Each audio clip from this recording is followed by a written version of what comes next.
Hello, Christine here for the November 23rd edition of the Winnipeg Real Estate News. Our condo magazine is on stands and contains an article about 390 on the river, so we had to visit and share the fabulous views. Plus it contains a comprehensive list of available condos. Pick up a copy and call your realtor to see one or more. This week, the Real Estate News has a special article highlighting the province of Manitoba proclaiming November 19th to 23rd as Manitoba Realtor Week.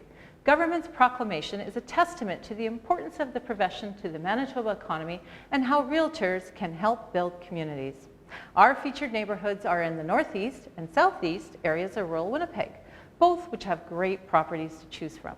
Whether you're looking for a house or a condo, call your realtor for professional advice. The Real Estate News is available at hundreds of locations in and around the city, or view our interactive copy online. Have a great weekend, everyone.